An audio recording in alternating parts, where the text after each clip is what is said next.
Good afternoon, Salem-Keizer family. We're excited today to be having our second community learning session. It is my pleasure to introduce some of our leaders that are here with us this evening. When I call their names, they will turn their cameras on and will share their names and their positions. So please join me in welcoming the chair of our school board, our Chair Avila,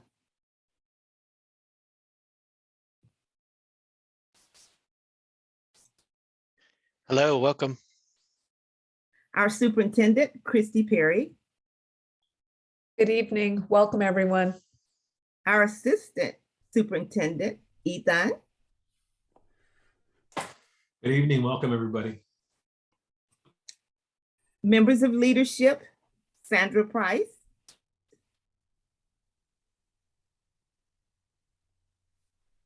Hello. Rob Schofer, Hi, welcome everybody. Wendy Roberts,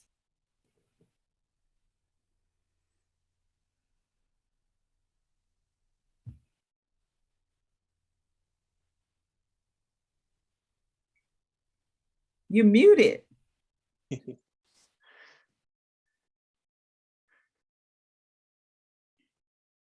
Still muted. You might want to go out and come back in. Sylvia,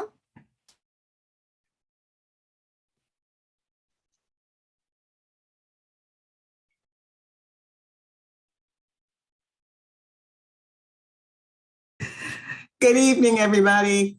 Welcome. I think I saw Olga Cobb, assistant superintendent.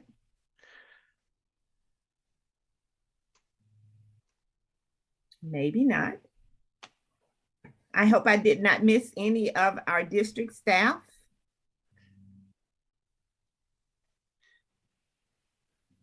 Just like to add our vice chair, Cynthia. Oh, she's on. Yes, our vice chair of our school board, Ms. Cottingham, will you introduce yourself? Hi, Ashley Carson Cottingham. So happy to be here. Thank you. Wonderful, wonderful. So now, Chair, you get to take it away. Welcome, welcome, welcome, and thank you for joining us for this great session this evening. Yes, thank you again, everybody. Thank you for joining us tonight for our community learning session. I greatly appreciate you making time for us, and as we continue to build bridges to our community and move our school-centered culture towards a more community-centered culture for the benefit of our families, our students, our school board members, as we continue to raise awareness, understanding through enrichment of personal experience stories, lived experiences, and how we all have something very much in common, and that is success for our students and assuring that we have the tools after high school to be able to move forward and unite as a community and to achieve what we might want to all achieve, and that's different from everybody, and we want to do that together as a community. And for this session, we get to learn a lot about Black History Month, and it's starts tomorrow, February 1st through March 1st, and it provides an opportunity to celebrate Black History Month and reflect on the life-changing contributions made to not only United States of America history, but around the world. It's important to note that Black History Month Black history is not a separate subject, and why it's so important to know, remember, and celebrate Black history. Today, we have a spectacular panel of guests whom will be able to share their lived experiences, highlighting Black history to continue to understand how Black narratives are tightly woven and integrated into the narrative of the United States as a whole and here in Oregon. I'm honored to be here tonight to be able to host along with my colleagues here in the district. And I'd just like to invite our vice chair to share some light words as well. and Ms. Carson Cottingham. Thank you, Chair Avila. I'm just really excited that we've started doing these community learning sessions. This is a really, really important one tonight on the eve of Black History Month. And I'm excited that so many have joined. And just thank you to all of you for coming to be our panelists tonight, and especially to Grace Caldwell, our student advisor to the school board. She's, an incredible asset to our district and our school board. Thank you. So let's get started. Ms. Richardson, can you please introduce our panelists? I am elated to introduce our panelists for this evening. First, we will have Willie Richardson. Willie, you want to say hi? And Hello. Willie is the president of Oregon Black Pioneers. We're thrilled to have her here this evening. We also have Senator Lew Frederick. Will you please introduce yourself? Hello there. I'm State Senator Lew Frederick from North and Northeast Portland. I'm really glad to be here. Thank you. Thank you for being here with us.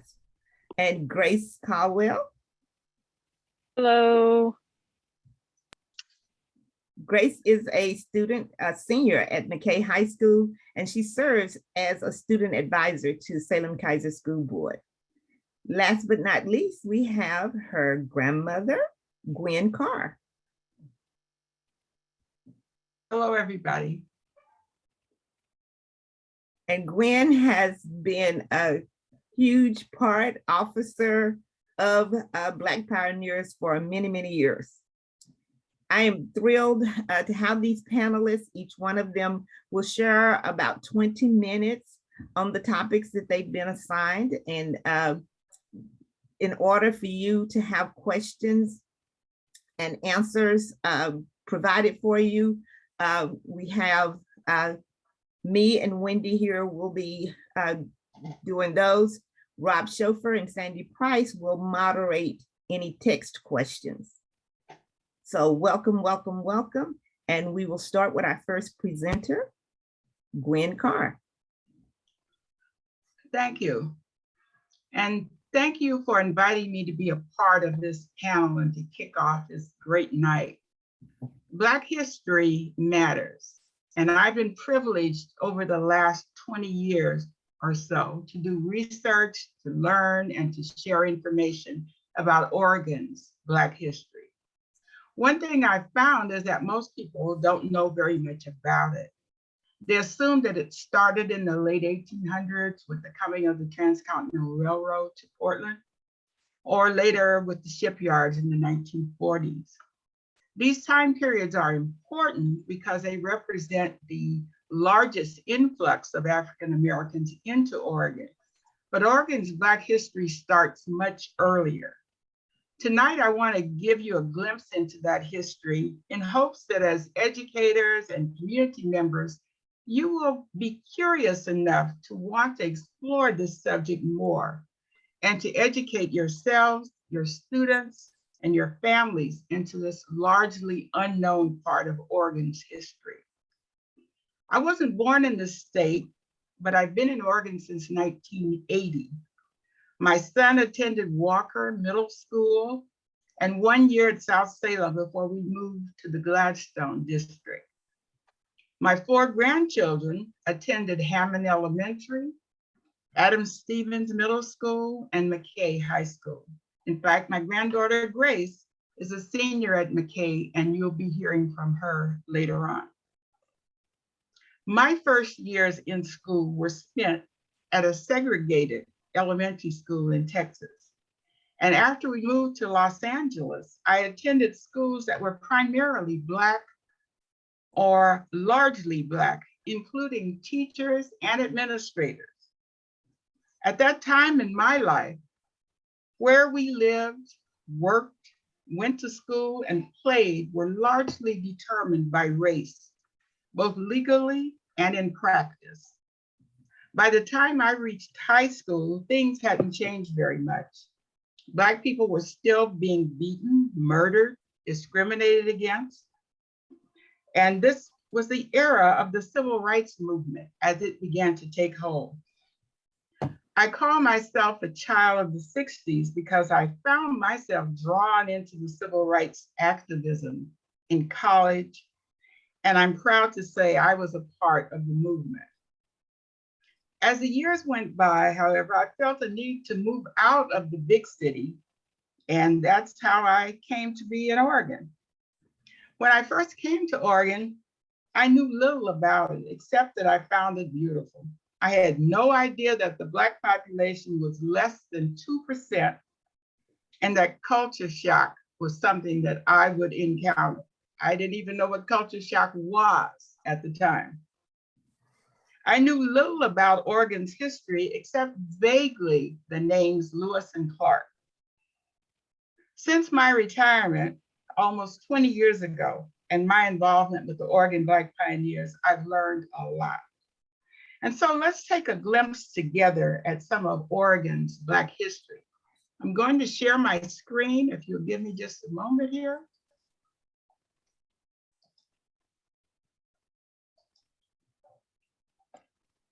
Okay. And I'm going to take us back all the way to the 1700s. Uh-oh, maybe I will. Here we go. Oh, there we go. Okay. 1788 was the earliest documented time that we know of the existence of a person of African heritage in Oregon. We know, though, that dating back as early as the 1500s, there were likely Africans on board some of these ships that were exploring the west coast of the United States as early as the 1500s.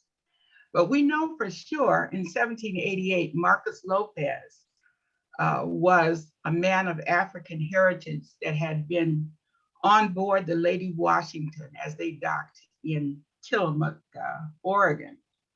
He had been picked up from the Cape Verde Islands off the coast of Africa, like many of the crewmen as they came on board. And so now when I go to Tillamook and I think about him and his importance in Oregon's Black history, he becomes our first milepost, if you will. Of course, we now know that there was a Black man along with the Lewis and Clark expedition. His name was York. I'm happy to say, as I've gone into elementary schools now, when I ask the kids, do they know who came along with the Lewis and Clark expedition, many of them are able to say York. That's a real change from when I first started learning about Oregon history. So that's good to know that we are starting to incorporate some of those things into our history lessons. Many of the early Black explorers were many of the earliest explorers in Oregon were Black as well. But as whites started coming across the Oregon Trail in the 1840s, there were Blacks along with them. You know, I often think about Blacks being on the Oregon Trail, but they were there as well. Some were slaves, some were servants, some were even free Blacks that came along with the many folks that came into Oregon during that time period. This was also a time that Oregon starts to organize itself. As early as 1844, when Oregon was dealing with becoming a provisional government, they started to look at the issue of Blacks and slavery. And so from the earliest of times, in Oregon's history, Oregon has been a state which has been both anti-slavery and anti-Black, which doesn't seem to make a lot of sense when you think about it. But Oregon has always had Black exclusion laws. Now, I would remark that not only has it had Black exclusion laws, but there were Chinese exclusion laws and other exclusion laws during the same time period.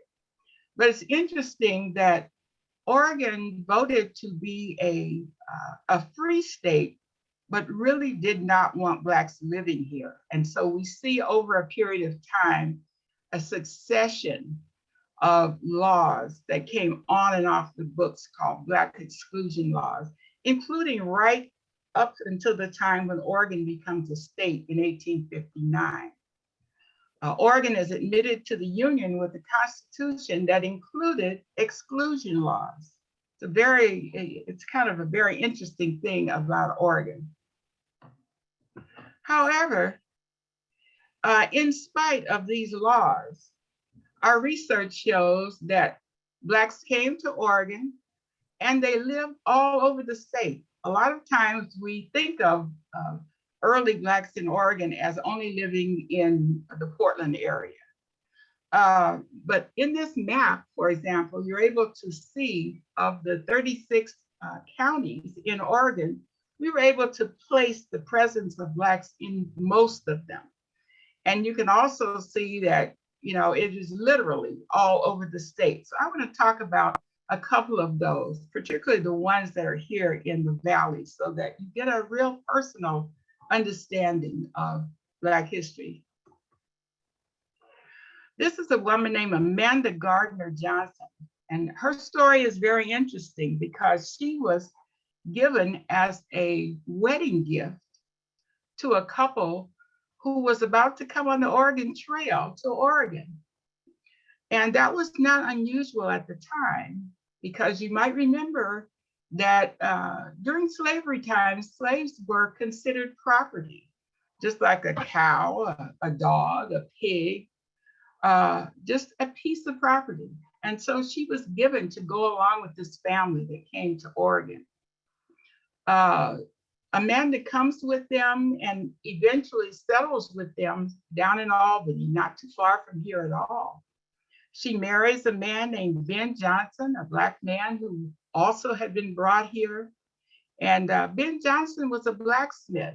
In fact, some of you may have seen in the paper about a year or so ago, there was a mountain named for him, or renamed, I should say, down in the Jacksonville area. So her story of coming to Oregon is kind of a strange one, but an interesting one. This is a couple whose names might resonate with some of you. This is Richard and America Waldo Vogel.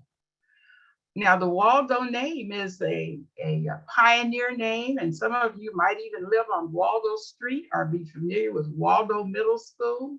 There's a Waldo Hills in East Salem. America had been brought here with the Waldo brothers, and we're not sure, frankly, which of the brothers she was slave to. However, she was brought here, and they lived out in East Salem. And eventually she marries this man who is pictured in the picture here. He had come from another state. They settled in the Salem area, America Waldo, and she became America Vogel. The man who officiated at their wedding was a man named Obed Dickinson. And his story is very interesting. Although not a Black man, he was a Congregationalist minister who had been sent here.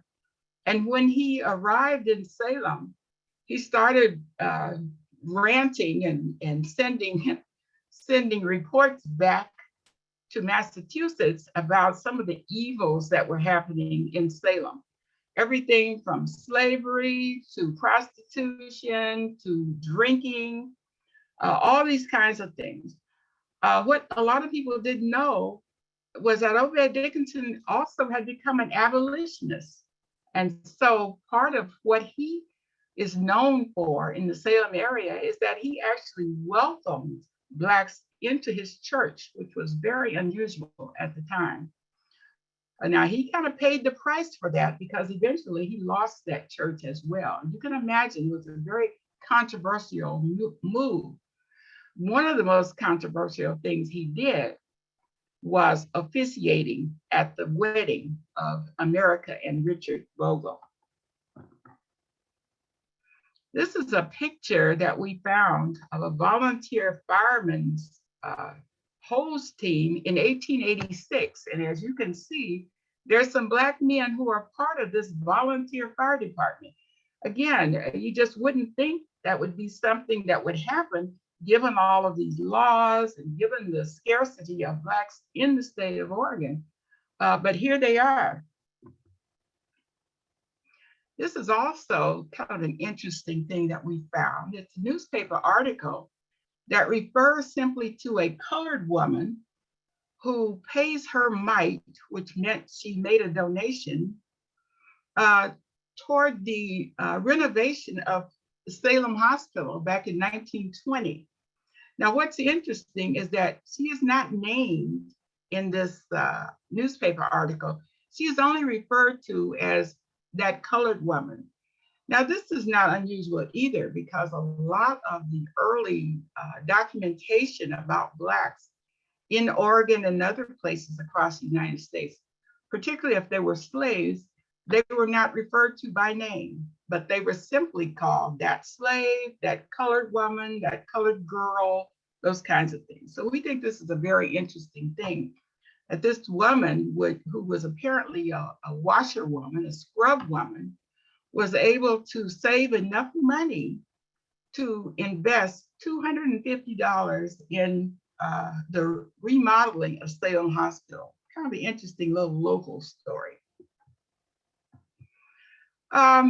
Oregon and Salem and Eugene, most of the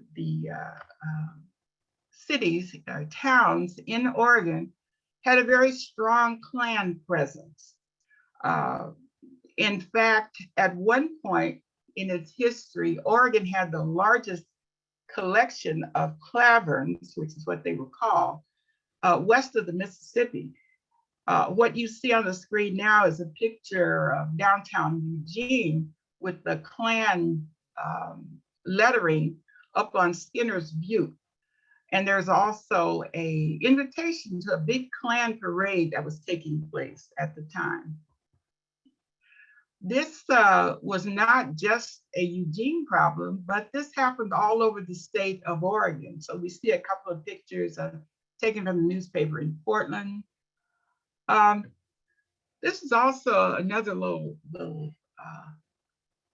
known, I guess, fact, is that Oregon actually had some segregated schools. You know, usually when you think about the history of Blacks in this country, we don't think about Oregon as ever having segregated schools. But at least we know of at least 4 instances in which that happened. And one of them, by the way, you'll notice, was in Salem.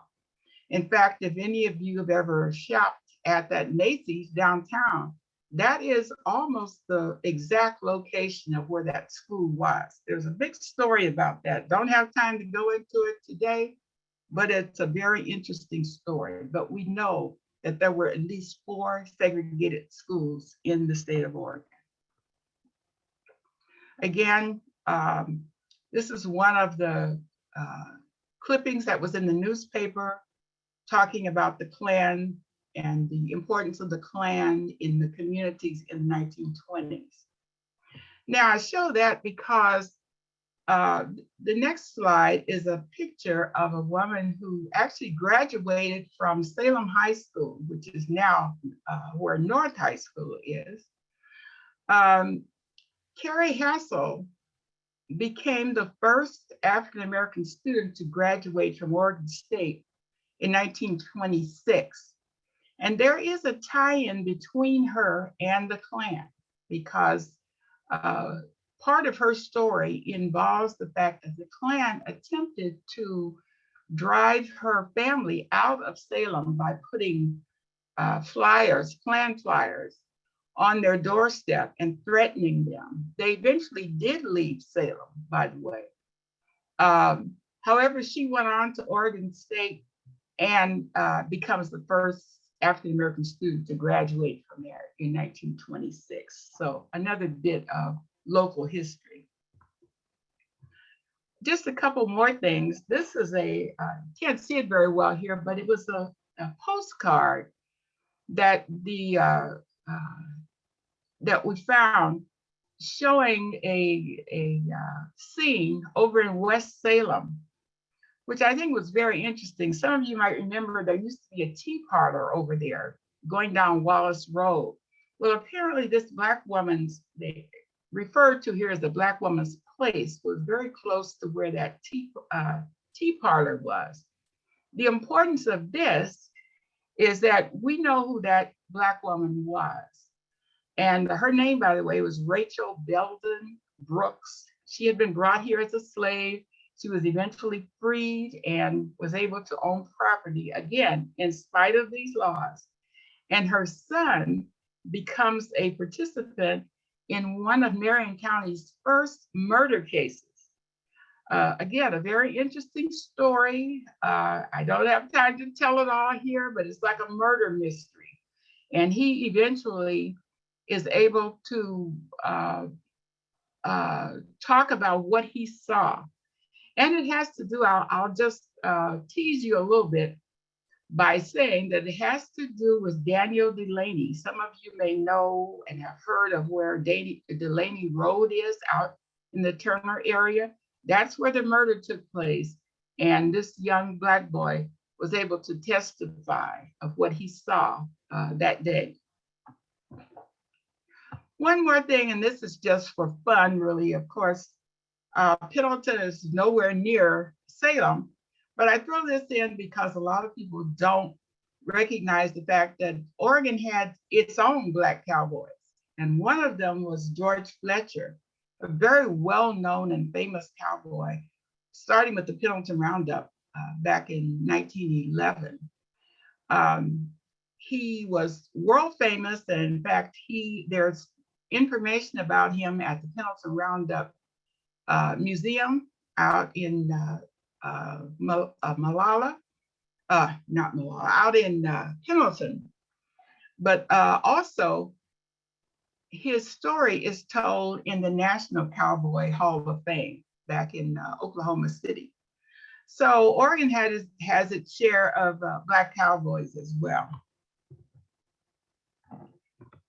I'm going to go on because we have a lot more to talk about and to hear from other speakers, but I want to say that I hope that just some of these things will pique your interest and you will be interested in learning more and hearing more about these stories. Some of them are contained in a book that Oregon Black Pioneers put out several years ago called Perseverance. By the way, that book is currently in every library in the school system in this school system, thanks to some supporters who donated those books so that our kids could learn about this very local history. The other book shown here is a book that was also done on behalf of Oregon Black Pioneers called African Americans of Portland. So I would encourage you to take a look at these books. They're also available online, and learn all you can about Oregon's very interesting Black history. So thank you.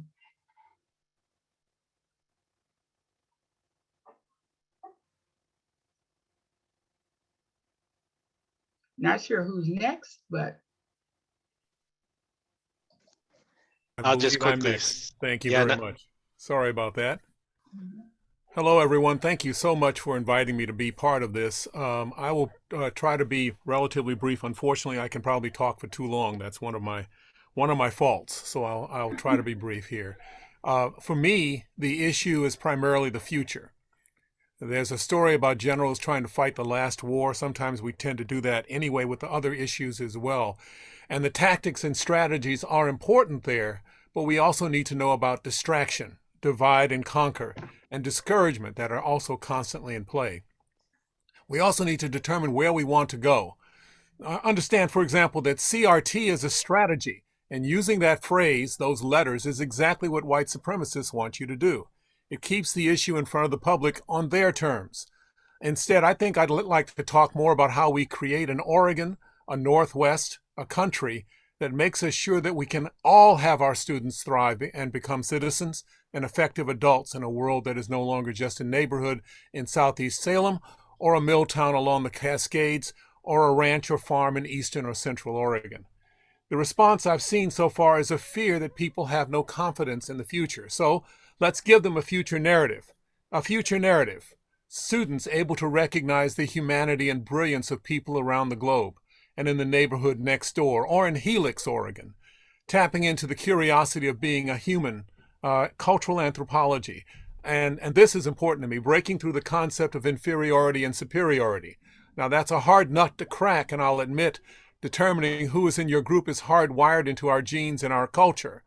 Now, my family culture includes Black scientists, kings and queens of Mali, Tuskegee Airmen, sharecropper teachers in Mississippi and Missouri.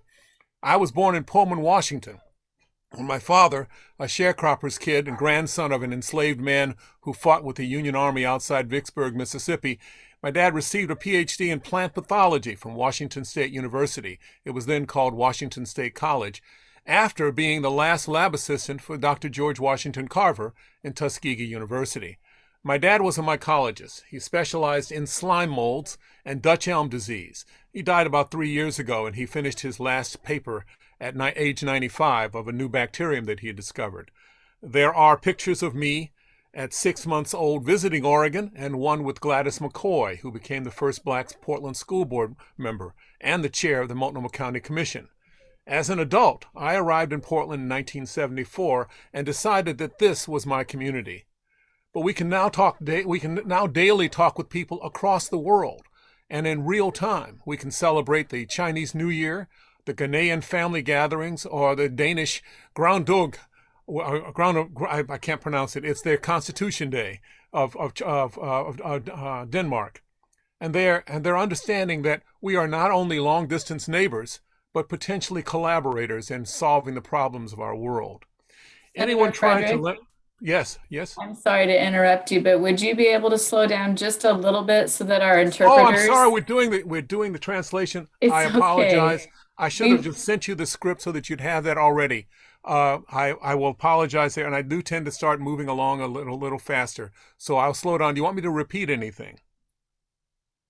I think we might be okay if you would just slow down. Try. Yes. I'll try. I'll slow down. Well, actually, I don't have very you. much more to say, so that should be all right. What I wanted to say is that we need to understand not only our long distance neighbors, but potentially collaborators in solving the problems of our world. And I need to understand to slow down so that we can have translation as well. Anyone trying to limit the ingenuity or peace of this world should be challenged and exposed to a new narrative, a future narrative that points to a better future for all of us. I'm going to end with a phrase that I often say when I'm talking to young people. A phrase my folks and other idols, other adults said to me when I was growing up. It was most famously said to me during my visits to my schoolmates' house. They were Yolanda, Marty, and Dexter. Their mom was Coretta, and their dad was Dr. Martin Luther King, Jr. He regularly told me to quit running through the house, but he also regularly said that my job as an adult, not as a career, my overall job as an adult, was to make things better for the people who came after me. And now, because I've said it to you, that's your job as well. And I would love to answer some questions. And by the way, to add on to what was said just briefly a minute ago, you might look at the book called Red, White, and Black by Rick Steber.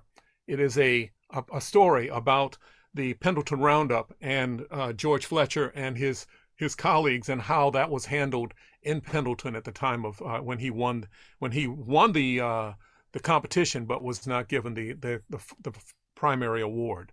But I would encourage you to look at a number of books on Oregon, and the Mayville situation, all of the things that took place in Southern Oregon.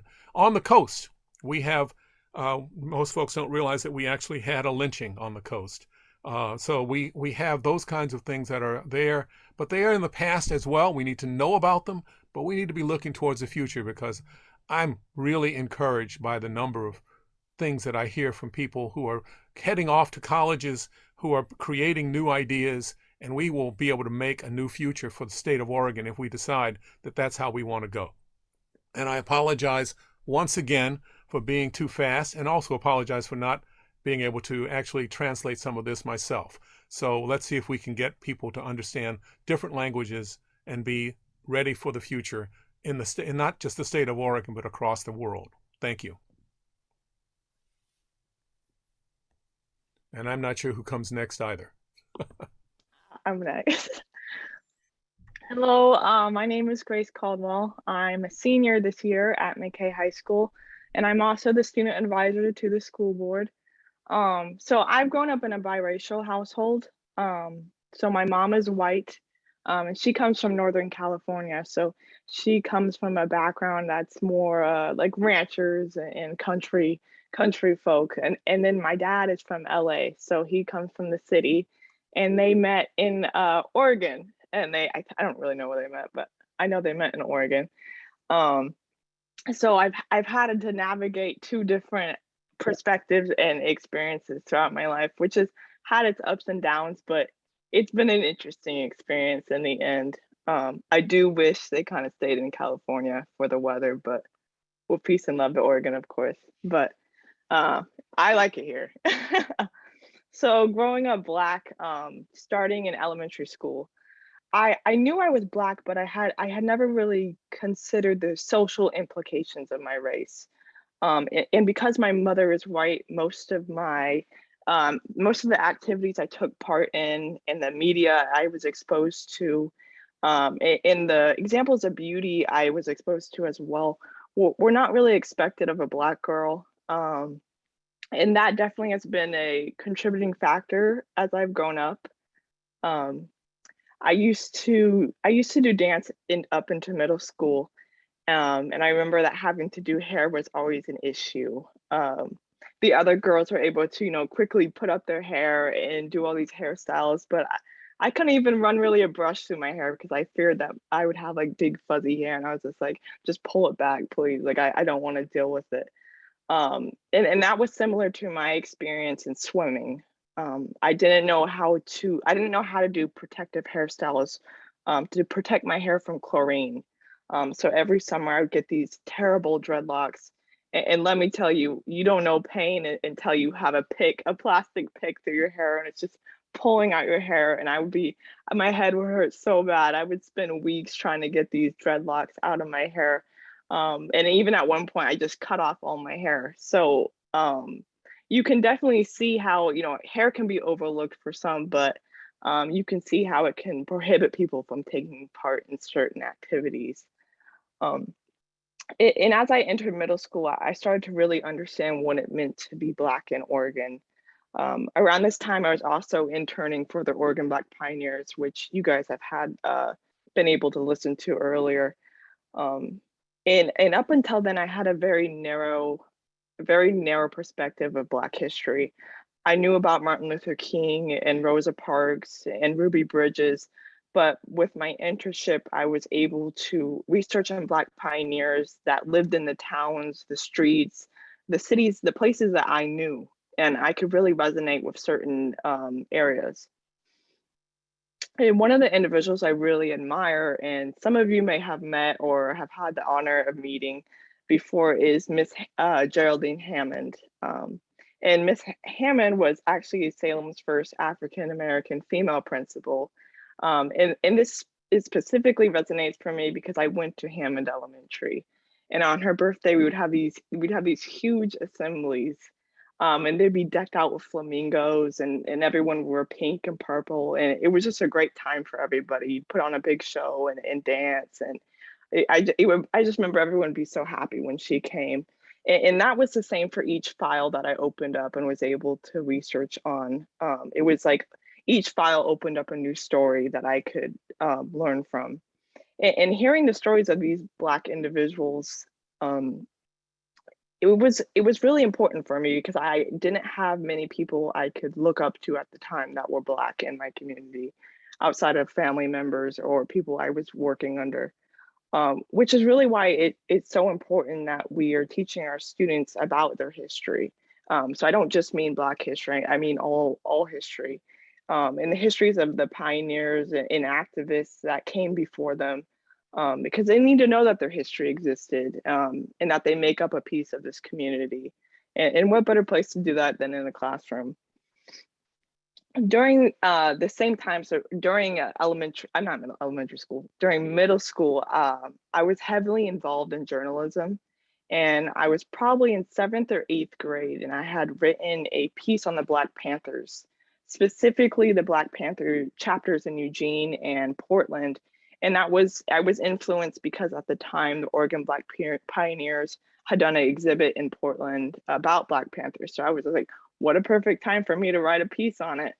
But the same day it was released, I got stopped in the hallway by a teacher, and I had just assumed that they'd have something nice to say or they'd give me a compliment, because I was really proud. I had written like 3 to 5 pages of just, I was probably just rambling on, but I was so happy about it. I was like, oh, I'm a journalist now.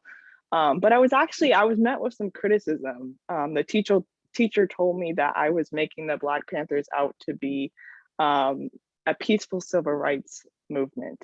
They told me that the Black Panthers were militant and violent with their behaviors, which, if you know about the Black Panthers, you know they do have, a more militant past, but that wasn't really the point I was trying to make in the piece. It was really just trying to celebrate Black activists that were fighting for civil rights in Oregon. So that was one of the first times I had really been confronted with criticism and someone had really challenged my opinion.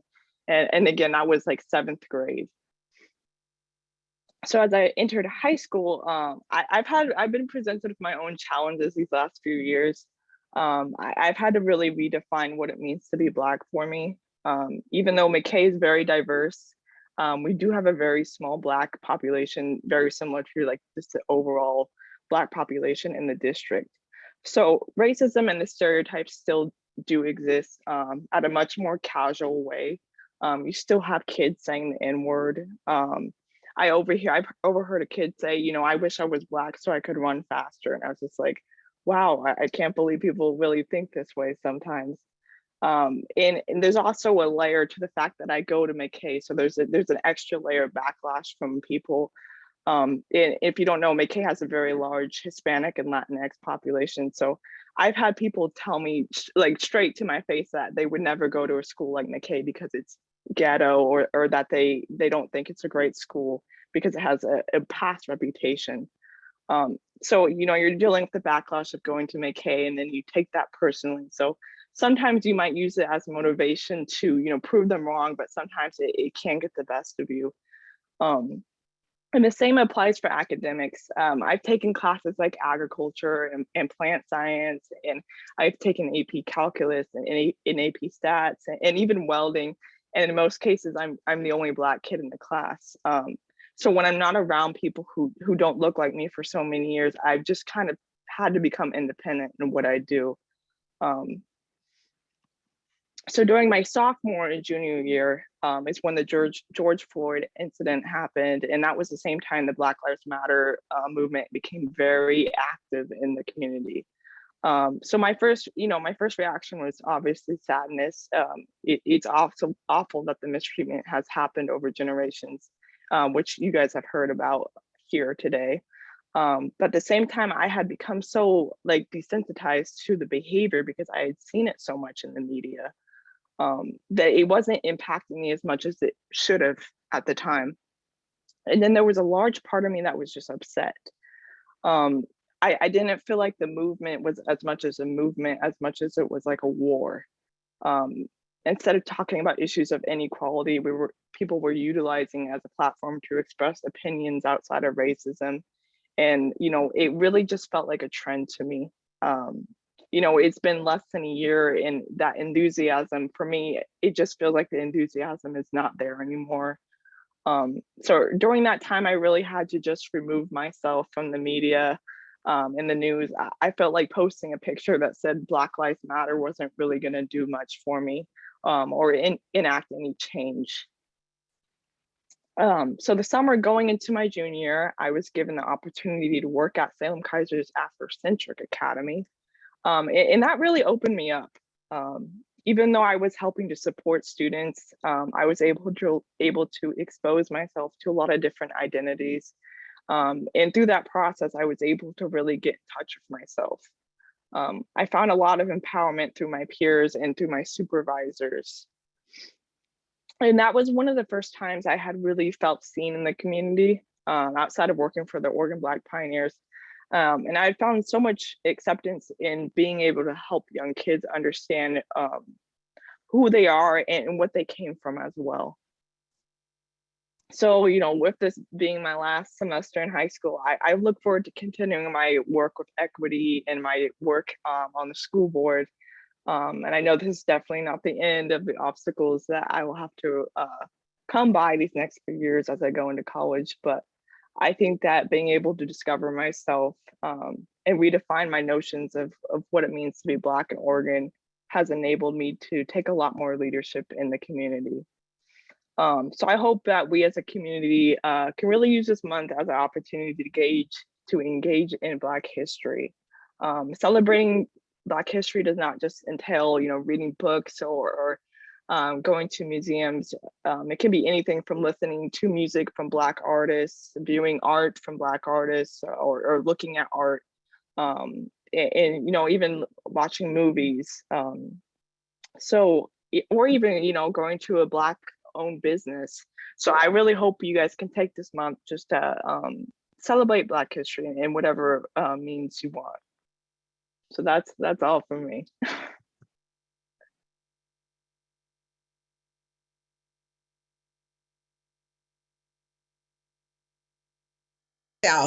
Thank you. I'm unmuted now. I'm Willie Richardson, and I will make one minor correction regarding my introduction. As of about 2 weeks ago, I am no longer the president of Oregon Black Pioneers. I am still on the board, however. It was time for me to take on my next new life here in Salem. My life started here in '78 when my family and I moved here to this place called Salem, Oregon.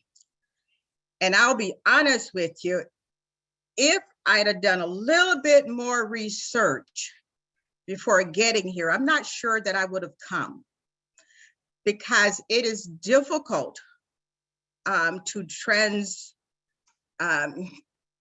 change and try to develop a life within a culture that's so different from the one that you came from. For a long period of time, for days on ends, we did not see anybody Black. And so that's a trauma in itself. The experience my kids had in school were not the most pleasant, but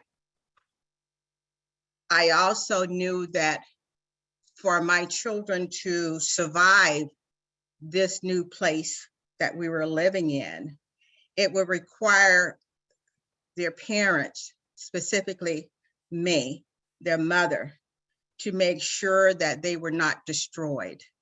So I became involved in the community after about a year or 2 years of living here. Couple of three of the experiences that we've had starting out with years ago, it is no longer what happens in Salem anymore, at least I don't hear about it. You were here only a short period of time before you were stopped by the police, not because you did anything wrong or had any kind of infractions. It was solely to let you know that they knew that you were in town. That was the only purpose, to warn you, basically.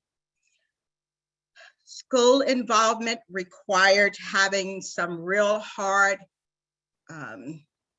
discussions with principals, teachers, other staff folk, because their job was to educate your child, not to cause your child not to want to go to school.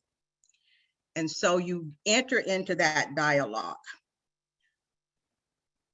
Becoming more involved in a broader respect to the community, started going out to all kinds of meetings. And it's amazing when, if you are a person of color, and you go to a meeting and you're the only one that's there, things can change in terms of the tone of the conversations and what's being said. And after being somewhat of an agitator with my community involvement, it led me to be on the Salem-Keizer School Board. And there's an interesting story behind that as well, but I won't go into it.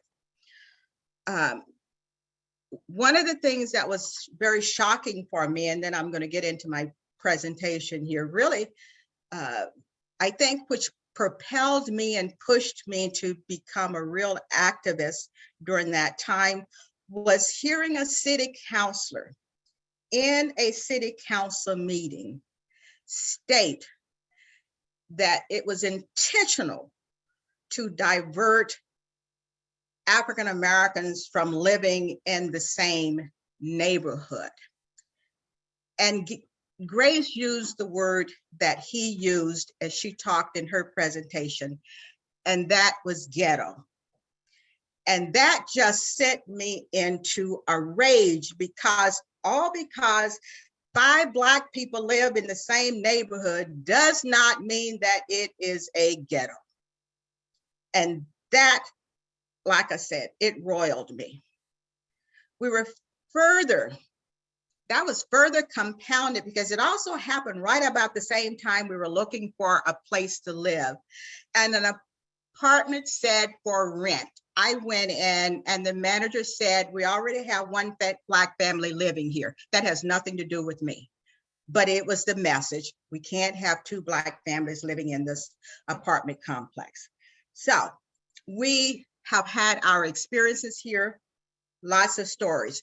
But what I want to do is sort of wrap this up here with this conversation and talk about the here and now in terms of African Americans in the state,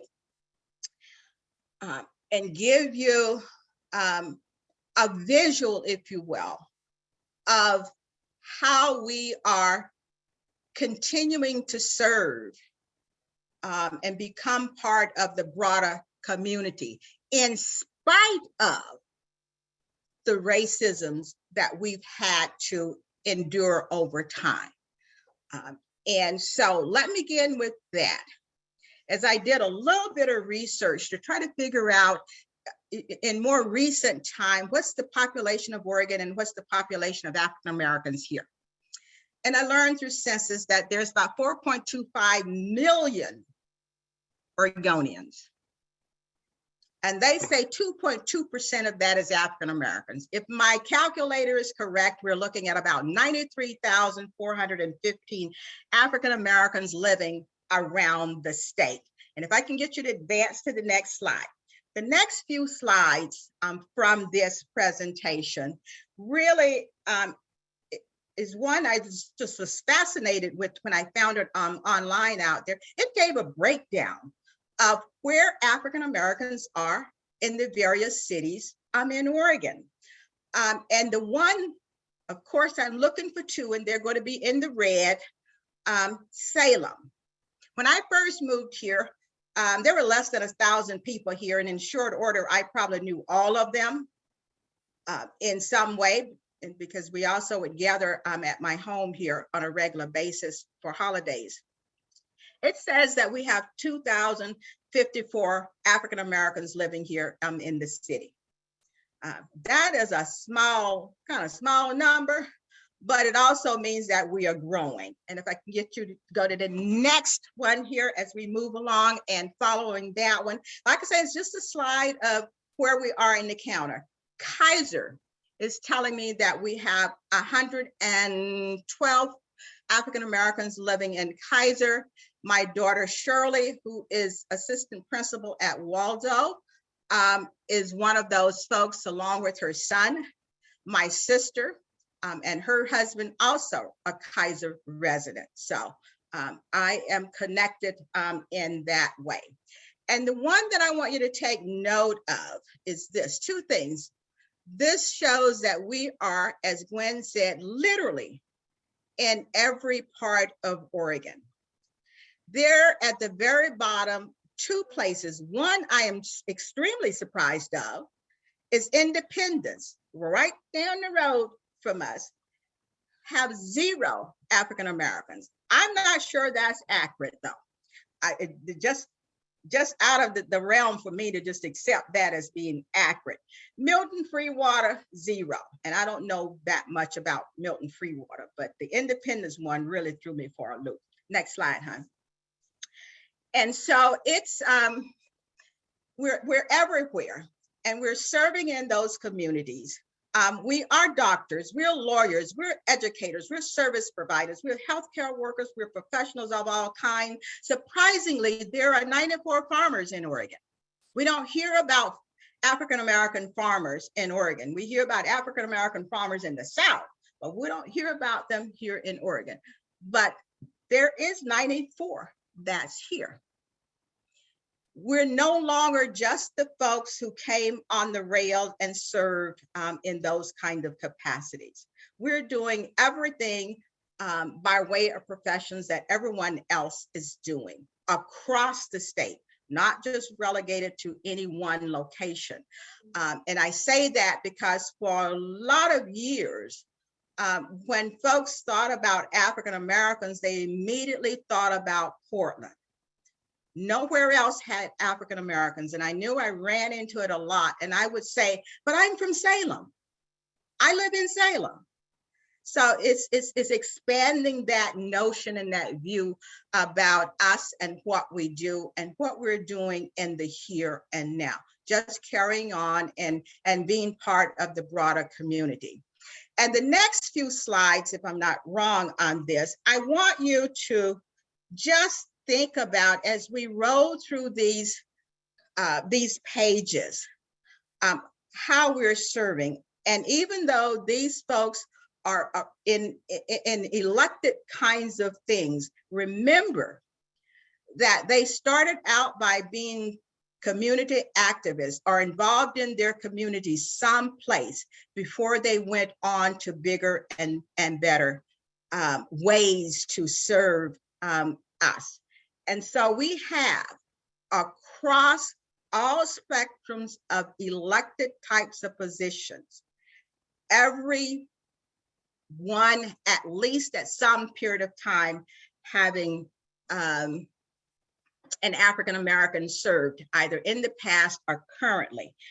And take off your political hats. Don't put on the aura, don't put on the D, forget about that. We're talking about serving our communities. And I say it that way because none of these folks in these offices lived in an area where they could be elected solely on the African-American vote. They were elected by the people in their communities, their constituents who they have served, their neighbors, their friends, everybody who saw that they were doing a service of some kind in their community and they could support them. And so we're starting off in these next few pages here with the first being the statewide elected officials, and everybody know about Jim Hill. He is a Salem resident. And I pulled him out. You can go to the next slide, hon, and we'll just start rolling through these. We have Jim Hill. And I point out him because he lives here in Salem. But again, we've only had two, at least currently, who've been elected statewide. The next slide is another whole group of people who are from a different category of electors, if you will.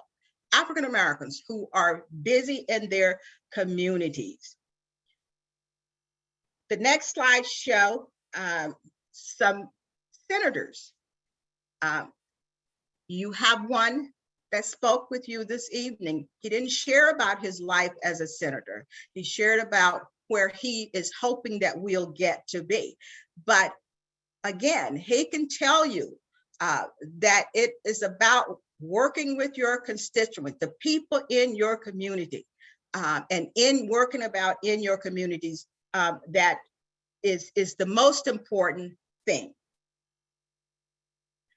We have another slide, and on that slide, unfortunately, we have Senator Winters, who is out of Salem, who passed away. And many of you probably know her, met her. She was around town, a hard worker, and we lost her. But again, part of the community working hard, a reflection of where African Americans are within the communities and what we're doing now, along with jobs and everything else.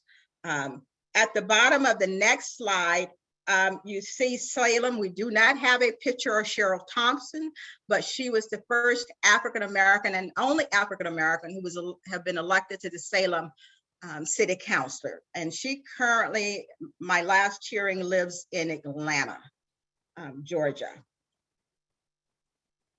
And then we have another slide again of folks who have served and been part of the community in different roles. Again, we have folks who have been on school boards, community colleges, you name it. We have managed somehow to be there.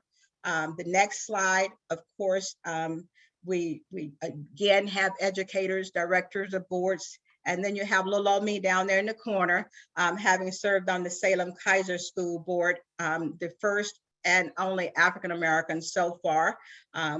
That I think will sometime change in the future. And then we can skip the next slide and go to the fact that in this district, we've had, next slide, hon. We've also had a couple of things that is very important to this community. We have Hammond Elementary School, and Hammond Elementary School is named after Geraldine Hammond, who is the first African-American principal in the school district. And that school is named after her. So it is the only building of any kind, if I recall correctly, that is named after an African-American here in the city of Salem. As an employee, we have Cynthia Richardson, who is the first African-American high school principal and now the first African-American director. And within that, we have seen a lot of changes take place within the district, and the district is certainly far more diversified than it ever has been. And we have a champion who understands that diversity is important for all of our students. And so have worked hard to do that. And we're happy with that. The very last slide I'm going to put up, and then I think we can move toward questions, really. As we have in Oregon, as African Americans in Oregon have spread our wings, have become involved in every facet of this community and its life. One of the things that just sort of hung out there because it was a new industry that was growing very fast, and that was the wineries. And Oregon fastly becoming one of the great wine capitals of the world. And I'm not a wine drinker, but I keep hearing that and reading it.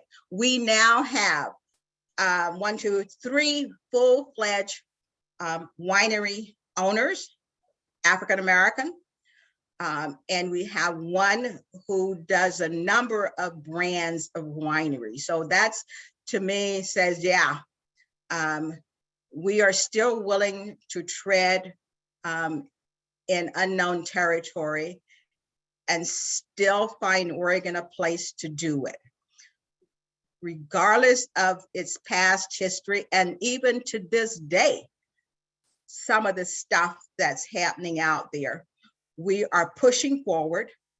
We are making our mark. We're leaving footprints where we go. And a message to the next generations that you can too.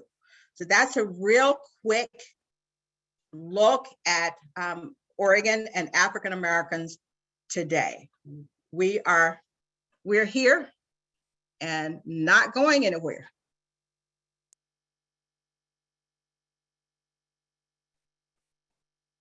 And that's it for me. I'm not sure who's coming up to handle the question and answers kinds of stuff.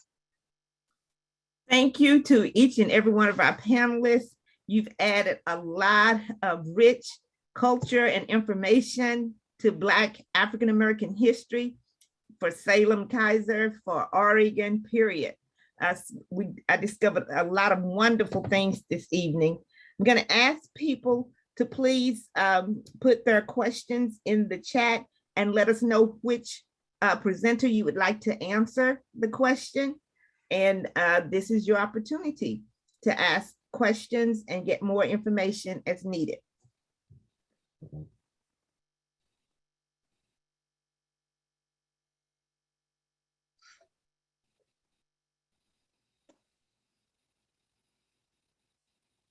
While people are putting in questions, can I start by asking Grace a question? Grace, are you ready? Yeah, don't. Okay. It won't be hard.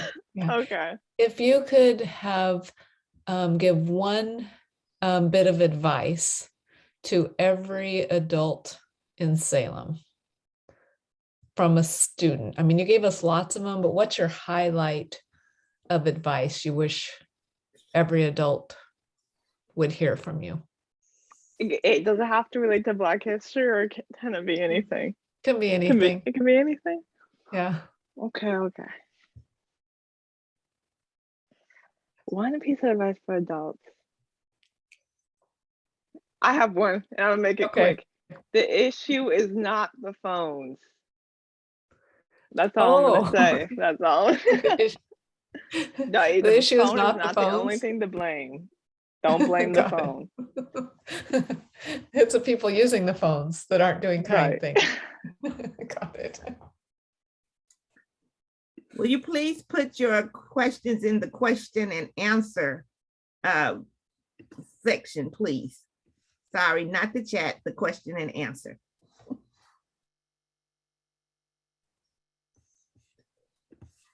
Wow, you ask and you receive. You've gotten props about the answer about the phone, Grace. I was trying to think of something clever, and I was like, I was just missing the phone.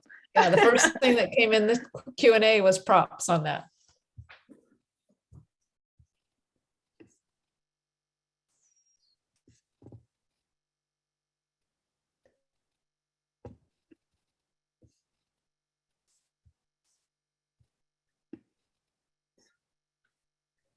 There's a couple questions coming in.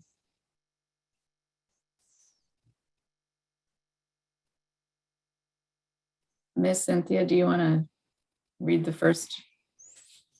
Sure.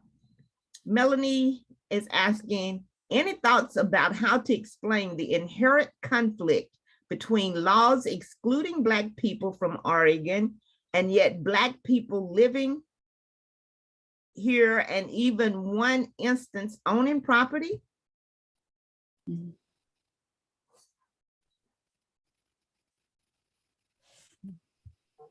Yeah, I think too, that's kind of an interesting question to it. And I'm not sure I can answer that simply, except to say that at the time those laws went into effect, there was real concern about having Blacks come here and on the one hand, perhaps even uniting with the Native people who were already here and either prevent the whites from settling here or getting together with them and forming some type of a coalition. That was one.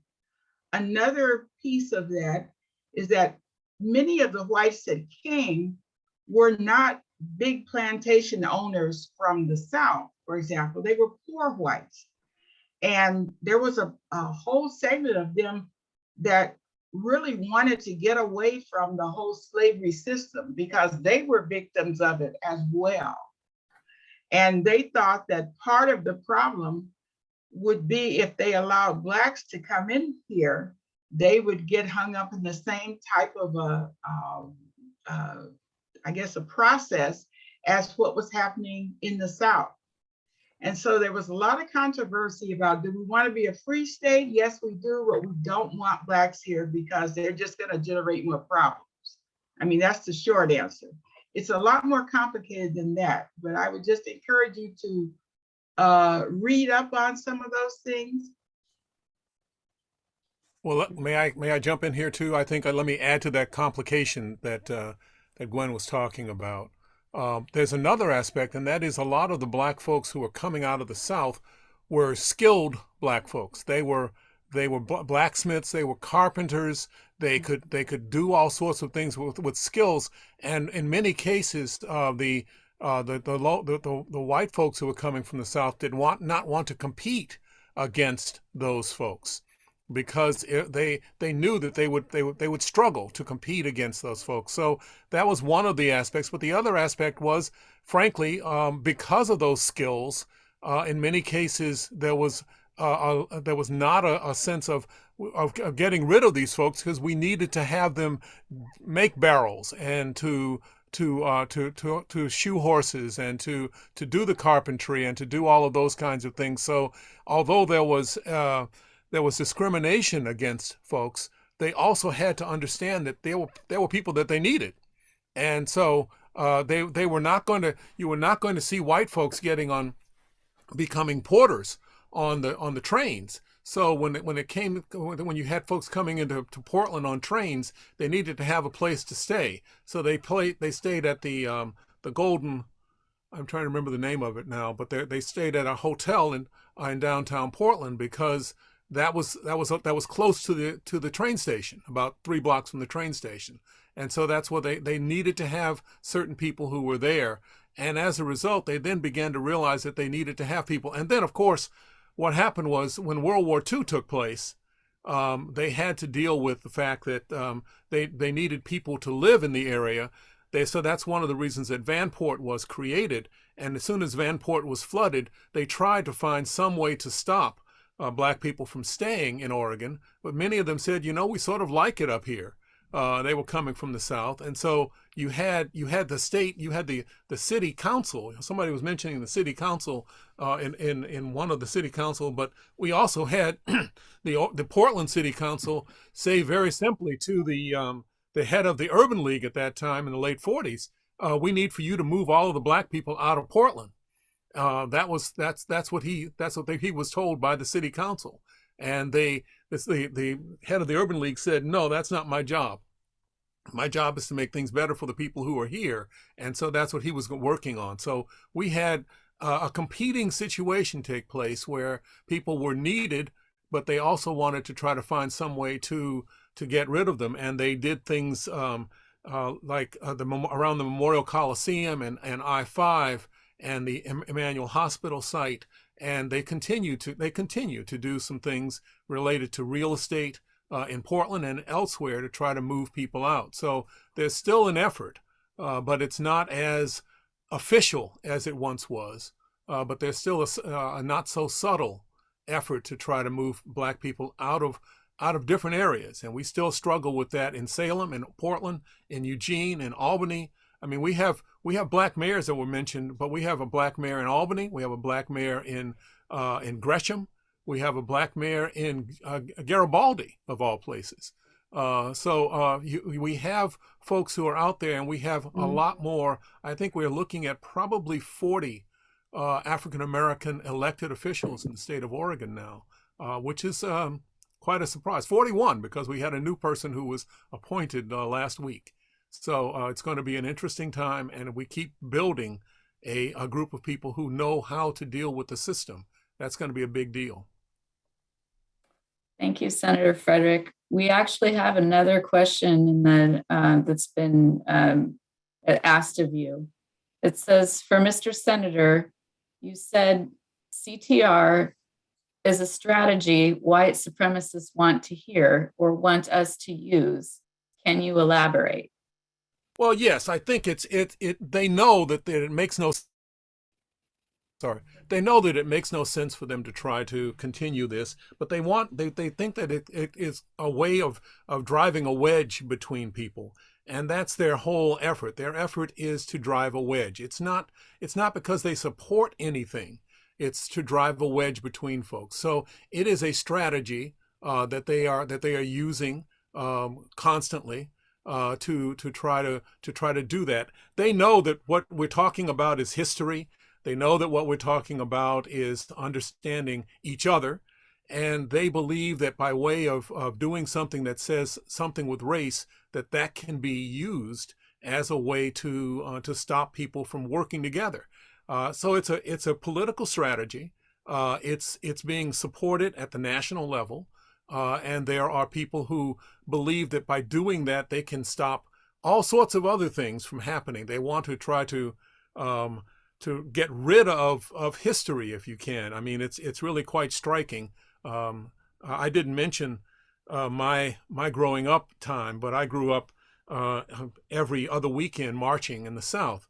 But I also desegregated my high school in Atlanta and was part of the group desegregating the high school. Well, we had folks in that high school who didn't want to believe that I was there and wanted to try to fight me and to harass me as much as possible to stop me from being there, because they wanted to reclaim the Confederacy. We had for the pep rallies for my high school, they sang Dixie at the end of pep rallies, and when I refused to stand for it, they had problems. We had rebels in South Albany High School. The Confederate battle flag was there because they want to try to return to some sort of mythical concept of what was taking place and ignore that it was race-based. So we've got to keep understanding that they are trying their best to split people up, and that kind of distraction as well as divide and conquer is a long ago political strategy, and we shouldn't fall for it. We should be trying to talk about our new narrative of where we want to go, not trying to go to a mythical past that these folks keep trying to push for. Thank you, Senator Frederick.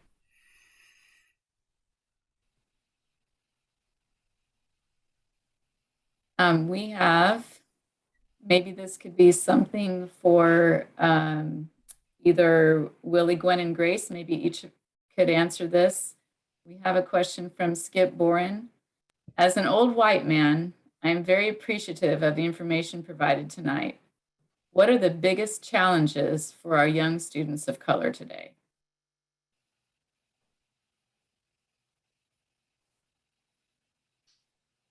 Okay, I'll go first.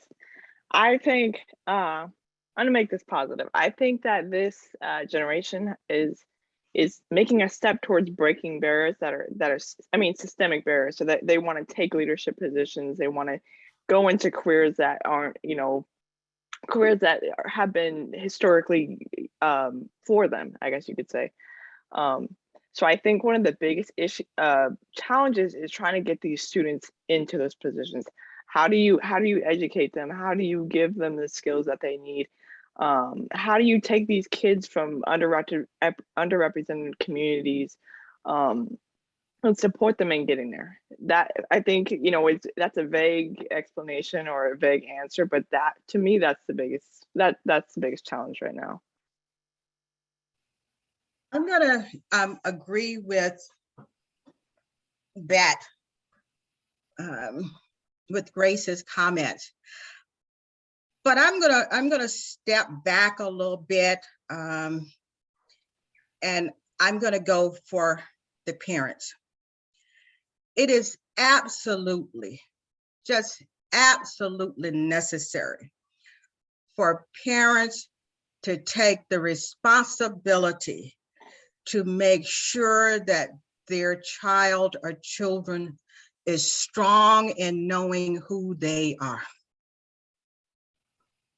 If you don't get that solidly within a child, that you You are good. You are the best that you can be. Not rely on somebody else to do that. Your challenge is to get that done first at home. So when they step out into the broader world, the classroom and school, they've got some security knowing that they know themselves. And then having some understanding of particularly African-American students, some understanding of the ground that they're standing on, because it is solid and it was paid for by a lot of folks before them. And getting that historical perspective in their brain so they can march forward and be that best and go for that goal that they're looking for. It's nice to have role models around. It's nice to have all the other support pieces around. But if you're going into that broken, then they've got some work to do to get you prepared for the rest. So I lay some stuff at the feet of parents and families for not doing some stuff before their child leaves their home to go to the classroom. The second piece to that for me is, you know what's happening with your child in the school. You make your presence known. My children, they said, "Mama, we can't do nothing in this community because everybody know you." I said, "I want it known that way. That's how I want it to be. So when you do crazy, somebody know to get to me so I can get some stuff checked out with you. And if they're doing crazy, I can get them straightened out too, because we have got to get you to grow into the best that you can be. And a good citizen in the future." So I like these kids, a lot of these kids, as far as I'm concerned, and then I'm going to shut up. A lot of these kids are being left to raise themselves or for somebody else to attempt to raise them. That don't work. So as a Black parent, my job is to make sure that I get you healthy and knowing that who you are. So when you enter in that outside world, you can step out there knowing some stuff, and can't anybody just throw stuff at you and it sends you to the ground. So, and I'm proud of Miss Gracie too, and she know it. Well, I'm going to second that, particularly because she's my granddaughter. But in thinking about Grace and about other kids that are her age, one of the things that I think we've got to work on is instilling confidence and pride in these kids. Because once you have confidence, once you have good self-esteem, you know who you are, you know that you're capable of doing anything that you dream and are willing to work for, you can do it. But it takes a lot. It's got to be internalized, because there's so many things out there that are dangerous, particularly for a Black child in this country. And if we aren't careful, and if they don't have the confidence, then they're either going to settle or they're not going to achieve all that they're capable of doing. So I think confidence is extremely important, that in spite of whatever barriers you might run across in your life, you can do it. You can surpass, your wildest dreams, frankly. Thank you. Do you So mind this if I is- say a couple of quick things in here? Sure. I think it's important for us to recognize that in many cases, the parents don't know about the self-esteem. In many cases, they have never seen the opportunities. And so they don't quite know how to pass that along except on what they have seen. And in many cases, that's been a very narrow viewpoint because of where they have been in Oregon and in the states. So it's important for us to recognize that we can say to the parents, teach your kids about things, but in many cases they don't know this. I kept running into this when I was talking with parents in the Portland schools at one time. We had a program that basically was training, getting kids interested in things like skills training, things in electricians and carpentry, etc. And I had Black parents, tell me that they didn't want their kids to be worker bees, and so they didn't want them trained they didn't want them to understand how to deal with electrical circuits or plumbing or any of those kinds of things, even though those things would actually bring in $100,000 a year and other things, but they never saw it. The parents had never seen anything like that. And so it's important to understand that it's not just up to the kids, it's up to also us getting to the parents so that they see some of the opportunities, some of the options that are out there, because at this point, many of them do not. Thank you. So this question is for any of the panelists. How can white people work towards making Oregon a more Black-friendly place in the future?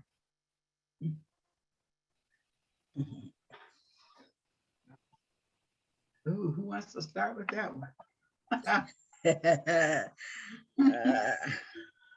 Well, that's a good question. I'll try. I'll make an attempt. I think it's starting where you are, for one thing, because I think there is so much opportunity in our communities, in our families, in our neighborhoods, to really be able to understand what the issues are for Black people in this state and in this country, to be open to listening and hearing what people are telling you, and then to try in whatever ways you can to be a part of the solution versus the problem. Ignoring it is not going to work. We know that. And so that means that you have got to do the work. And sometimes that work is just a recognition that some of the things that Black people are saying are happening are in fact happening, whether you have experienced it or not. But being open to allowing Black people to talk from their own personal experiences and accepting that as truth. I think that's the beginning. I'll stop there. I could go on too, but I'll let somebody else say something. I agree. Oh, Go ahead. okay. I agree. I think it's also like, how do you keep Black people here as well? Because, you know, we have, and that's, I say that for the education aspect, but I speak for, every area, every job. How do you keep Black people in Oregon? There's not going to be like a solution that will, fix this in a day. It's going to take years and years, but you have to think about, what kind of opportunities you have here for people who are Black. How are you making sure that they feel seen and that, you're engaging with them, you're honoring them. So I think that's a money question. So I don't really have a real solution, but for me, it starts with how do you keep the Black people who are here today here? Because, I know a lot of kids who are Black who just want to, they want to move out of Oregon because there's so few Black people here. I agree with what Gwen said, but I also think that one of the first things too is to recognize that Oregon really is, in many respects, like any other states in the country. We have serious issues here, but we tend to Oregonians, and I sometimes don't think of myself as an Oregonian, I haven't shaken the South yet, that we're very too willing to be blind to reality around us, and not necessarily believe it. I think in the last couple of years is when it is becoming full circle that we do have some serious issues here in Oregon that needs to be dealt with, and openly. One of the things that I've watched over the years, and this is not just Oregon, this is countrywide, rarely do we want to deal with race issues, good, bad, or indifferent, when things are calm and we can sit across the table and talk with each other in reasonable ways. Things have to be blown up and volatile before we want to start talking about the issue. Well, when things are volatile, if you're ticked off and I'm ticked off, who's going to acquiesce to the other one's position? That's not going to happen. So things stay divided out there. So we have to first recognize that Oregon really do have some serious problems across the state, not just Portland or Little Salem, but across the state. We also have to be, no, I'm not going to say we. I think white people are going to have to be willing to step forth and be part of solutions. Black people have been carrying the burden of this for hundreds of years. We can't fix what's going on in this country by ourselves. We need white people to begin to challenge their friends or their family members, whatever small circle that you're running in, when things come up. If you believe that racism is wrong, why would you want to be part of a conversation where it is saying that it's okay to say this or okay to do this and sit silently by? You have to take the risk in that small circle.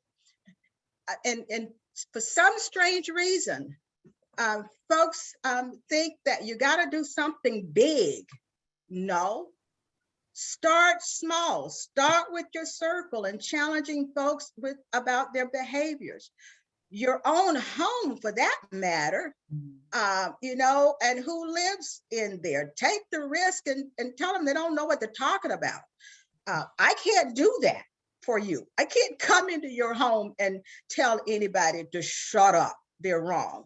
But so you have to begin to want to be part of the solution. And one of the things that I would suggest that you sort of pay attention to a little bit out there, and I noticed it more when the whole Black Lives Matter kicked into gear, which has now almost been destroyed, if you ask me, by other things taking over, was the number of young white kids involved in it. And to me, that was sending a message to the older generation as well, that I don't like what you've been trying to teach me. I'm going to reject that. And I'll give you an example of something that tells me that that's happening. Our kids, Black, white, you name it, have all been raised in a very integrated kind of society. I can tell what generation you're from when you start talking to me about your Black friend.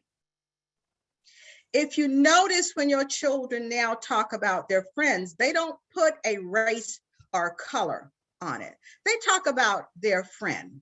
You don't know anything until you get introduced to them. And that sometimes sends some of you into a shock, because your friends learn how to establish a relationship with an individual based on what their interests are rather than their race.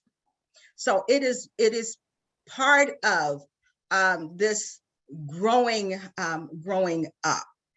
And so I would say to you, as a Black person, a female who have to wear a different hat based on in situations, that we need you to start challenging and being a part of finding solutions, because we can't do it by ourselves. There's no way for us to do it by ourselves. We've been working at this for a long time, and we've not resolved it yet. And as a matter of fact, and then I'm going to shut up,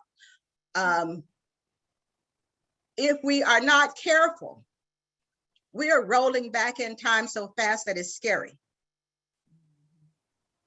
Step up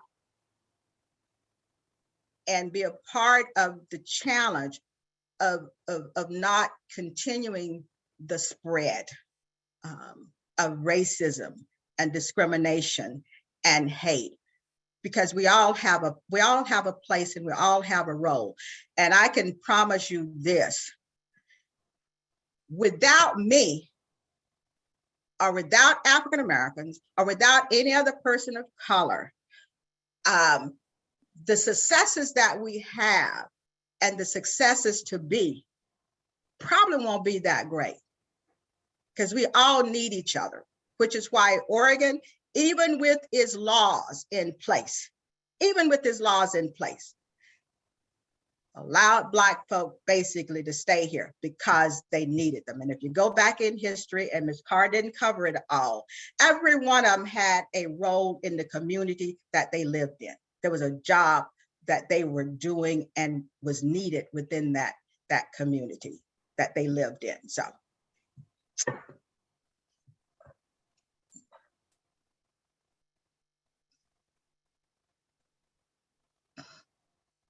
I'll go into sorry, I've got to just say an amen there. So thank you very much. That was well put.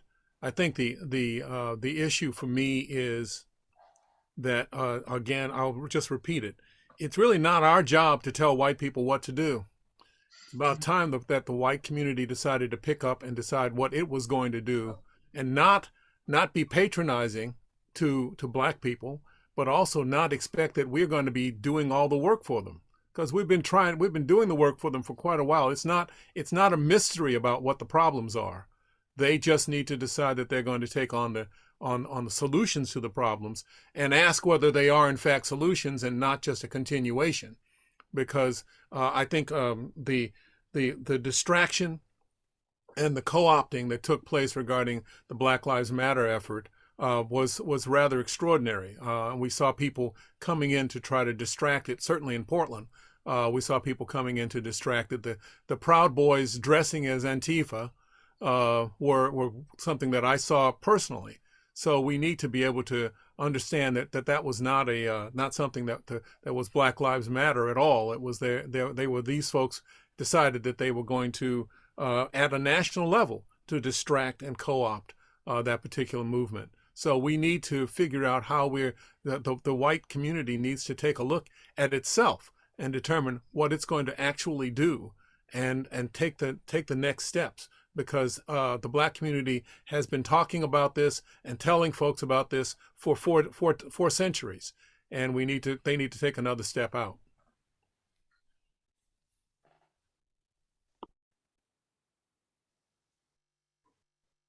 Cynthia, do you want to follow up? Because I feel like Senator Frederick, we've got a question for you. Go ahead, Wendy. Go right ahead. What's the question? All right. Is it the BIPOC community first, or is that the one that we'd like, or the brighter future? I'm not sure which questions. I'm asking Miss Cynthia or Miss. Oh, I see. Okay, sorry. Sorry about that, Senator Frederick. Either one of them. We need to answer both. Okay. So we do have a couple of questions that go together. What would you like to see in the schools to support our BIPOC community And maybe Senator Frederick, do you have a perception of how the relationship between Salem police and the BIPOC community is? Do you have a perception on that? I cannot say specifically regarding Salem. So I'll start off with that. I don't know Salem's police situation as well. I do know that we have, as a general issue regarding the culture of police, that we've needed to change the general culture of police that says that they are warriors somehow dealing with a group of people who are that they want to occupy, that they're occupation troops coming in to tell everybody what to do, and that they're not responsible to anyone for anything that they do. We need to have a change so that we are talking about actually peacekeepers, people who are in fact there to protect and serve, and not to be somehow in charge of everyone, which is unfortunately the culture that in many cases that's our police are brought into or are encouraged to be. And that encouragement comes from our media. It comes from a number of other sources as well. So we need to deal with that. Just to answer this both questions actually in the same way, one of the key elements we need to do is to make sure that we are recruiting and retaining teachers and educators and police and social workers and professors and coaches and all sorts of folks who are part of the BIPOC community, so that when a coach sees something taking place with their team, they're able to enter into that and say, you wouldn't do that to me. Why would you do that to that person over there? That's the kind of thing that we need to have. So the more that we can recruit and retain people of different cultural backgrounds in those positions, that would make a difference. Now, that's not going to turn things around right away, but it is going to have an impact, I think, eventually. And that's part of what we're seeing in the legislature, the support for recruitment and retention of teachers and educators is important. The support and recruitment and retention of police officers who are psychologically able to deal with a different philosophy of working at public safety rather than law enforcement. That makes a big difference as well. So I think those are the kinds of things that we're going to see changes, but I don't think they're going to turn around right away. We have begun the process. And I'm sorry, but I'm starting to run out of breath here. So no, and I just want to say thank you because I feel like you also answered another question that our director Satya Chandragiri posed, and his comment and then question was, "Thank you very much for this wonderful presentation.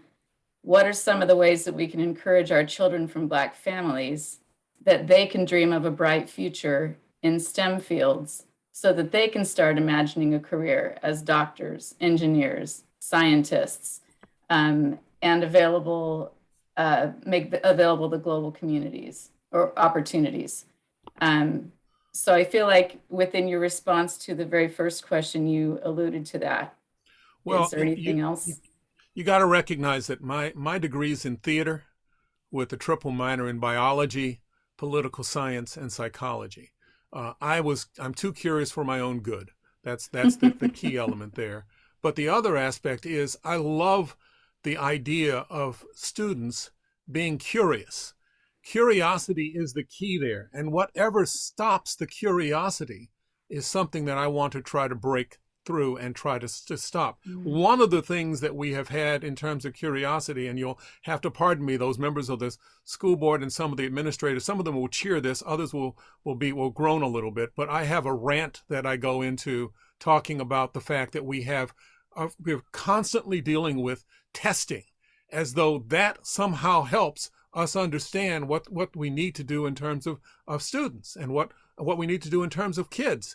It doesn't. It does not, and on an individual basis, it does help. You have to find out where a student is and what they're doing. But at the national and at the state level, summative testing has not proven to be at all helpful in getting kids to be interested in education. I want students interested in learning, and I don't care whether that's STEM fields or they want to become poets or both. You can do that. My brother happens to be a neurobiologist, but he is also a puppeteer. I mean, there are folks who are doing all sorts of things. We need to support the idea of learning rather than the idea of having a particular number on a test that they're doing. So I want to get kids of all groups in Oregon curious about the world around them and supporting that curiosity. That's what I see as the key element in terms of education. So as we look at the students, especially the BIPOC students, but and frankly, I'll say especially the Black students who have been discouraged from being interested in that kind of thing. I want them interested in that. I want them interested in business. I want them interested in anything that they want to be interested in, because we need to have as many people out there doing the best work they can. And I say this sometimes jokingly, but I'm saying it. There's a basic truth behind it. I want them happy, smart, making lots of money, being pleased with themselves, because I know that they're going to choose my nursing home, and I want them to be happy with me because they've managed to get to do this kind of thing. So that's the kind of support that I want to see us get. We need to have all sorts of people in our community. We need to have people who can do carpentry and who can write poetry and who can create stories and journalism that really tell us about each other. So that's the kind of thing that I'd like to see. If I could just chime in a minute too, I would add to that, some of it is exposure to role models in these various fields. I know I, for one, I didn't know that about the women that were highlighted in Hidden Figures. And I know a lot of my friends had no idea. And unless you see and understand your own history and are exposed to these things, you have no idea. Whether it's STEM fields, I mean, when you look at all the Black inventors and inventions and things that we just don't learn about. No wonder our kids don't think that there's not a role for Black kids in STEM fields, because they haven't seen themselves there. Well, Gwen, I agree with you. And one of the things that I do when I go into a classroom, especially a classroom with a lot of Black kids, I always find this. I ask them I used to ask them what they want to be when they grow up. And they would always give me entertainers, sports figures, or then they would say they want to be lawyers and pediatricians. And it was very clear to me that those were the only options that they had been given.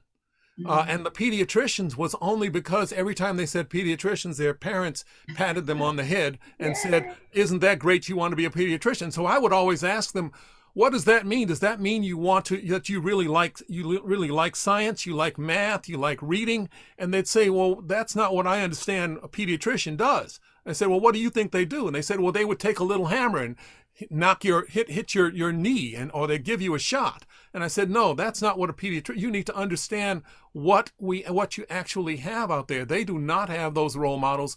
And Gwen, I think you were the one who said that you still feel as though you're in the South. The fact is, I understand that, but I grew up with science. I grew up on a college campus. It's historically Black colleges and universities, and I always had scientists and psychologists and historians and librarians and all sorts of people around me. And I was always amazed that other folks did not have that kind of experience. I remember having people talk about the kings and queens of Mali, and the libraries of Timbuktu. And those are the kinds of things that I heard around my dining room table or in the backyard during the barbecue. Those are the kinds of stories that we have. We do not have that kind of thing. It's one of the reasons why you see that we now have in Oregon a number of programs that are set up to give the curriculum for kids to know about their historical past, and the historical past of others, because it's not just that they need to know their historical past; they need to respect the fact that the Mayan civilization was doing things, the Chinese civilization was doing things.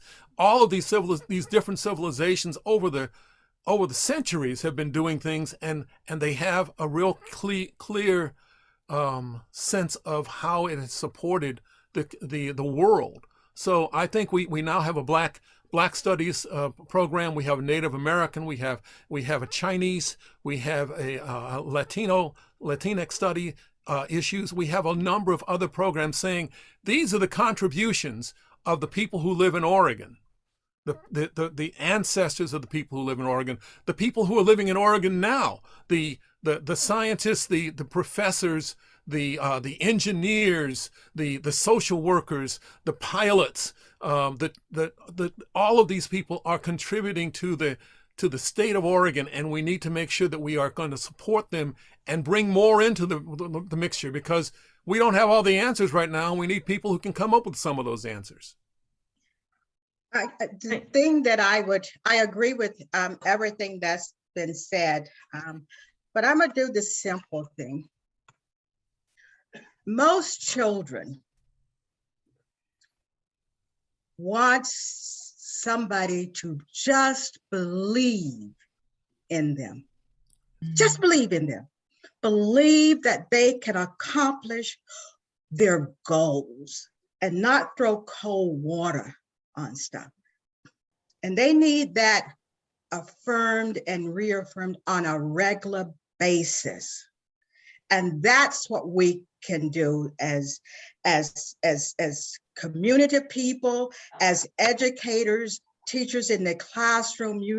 If you can show that child that you believe in him or her, they will reach their ultimate best, whatever that is, because every kid is different.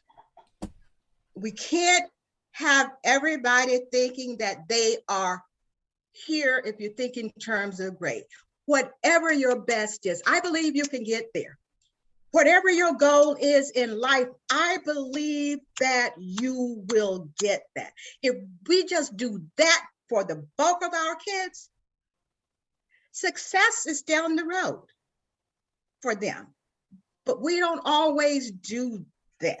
You know, we've got too many kids out there who thinks nobody cares, nobody believes in me, nothing I do is good enough, you know? And so we got to break away from that.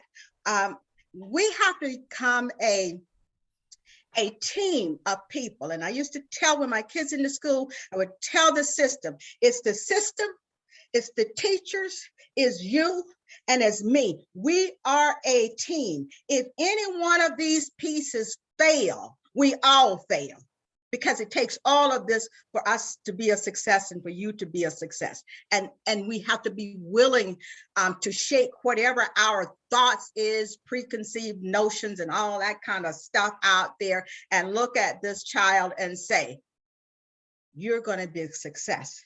I believe in you. Whatever you set your mind to, you can get it done. Simple.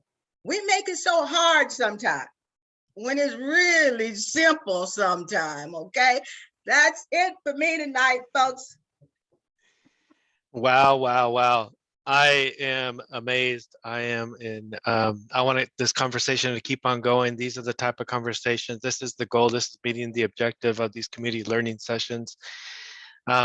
To make this very brief, because we are 8 o'clock, and to respect all your time, I just want to thank you from the bottom of my heart on the board's behalf. Thank you for all the board members that participated as well, and all the community members asking all your great questions. We'll be able to get to answer them, and we'll be able to respond. I'm sorry we couldn't get to all of them, but I'd just like to close on and just, if I can summarize everything that was shared tonight. But what Willie made, the comments that she made, to take the risk, to start small, to share a personal story real quickly. And, you know, I remember when I was a junior in high school in Independence, at Central, we had a Black student come as a transfer. He was a senior, and we brought him to our house. We became friends and brought him to our house, and he spent the night. And the next morning, my dad's a Mexican immigrant, and unfortunately, there's still a lot of hate as well towards Black people, and so that's stuff that we're working on. He was very mad that he had stayed the night, and we argued with him. We took that risk. We stood up to him and talked about how we're people, we're friends, great person. And he was very mad, and ultimately at that time he said, "Don't ever let him come back to my house," and we were heartbroken. Well, little did he know that he would end up having 5 half Black, half Mexican grandchildren who he loves them to death. He loves them to death. He came, he grew, he learned, he loved, and I think that's what he came to find out, is he saw the people for who the people are, not because beyond the color of our skin. He loves his half Black, half Mexican grandchildren, and in his son-in-law. And so I think we can all do that. Start small, take that risk, and it can change people's hearts. So that's just something personal I'd like to share. But there's just so many great things that was talked about. But I'll ask Superintendent Perry, give us some more closing remarks, and then Ms. Cynthia Richardson to close us out. Well, I don't have too many things I can say. Then there were lots of amen moments tonight. And I think a couple things to take away is learning our true history in Oregon is important for building that hopeful future. And it's not about dividing, it's about building that solid foundation of understanding so that we can really have that hopeful future that Senator Frederick talked about. So I have lots of things I'd like to go through each person and say thank you so much from the bottom of my heart for being here tonight. But that would take too much time. So I would like to end just with a very short call to action. I think our panelists, there was one thing in common that they said, for white people, you need to do something, take action, don't put this on us. So I guess for our audience, I would ask, what's the action you'll take tonight? Even if it's small or it grows into something large, what is the action you'll take from here tonight? Is it about doing more learning? Is it about helping a loved one love more completely? What is the action we'll take? So please, that's my challenge to us. Thank you to our panelists. You were incredibly inspiring. And like I said, so many amen moments for me tonight. I'm going to ask all of our participants to please go to the chat, get the survey link, and please complete it. We need that feedback so that we can continue to give you what you need to learn more about our community learning experiences. There are others planned, so we want to make sure we get better and better. I don't know if you can be tonight, though. It was awesome. I can't thank you enough, Gwen, Carr. I can't thank you enough, Grace Caldwell, Willie Richardson, and Senator Lew Frederick. You all just really did an awesome, awesome job. The quote that I want to end with tonight is, I had no idea that history was being made. I was just tired of giving up, Rosa Parks. So let's just keep on believing and not giving up and continue to make this district, this state, the best it could ever be. I can't thank you enough for all of your wise words that you gave us tonight and advice, and providing us the information we need in our history. And let's have a great Black History Month celebration. Thank you.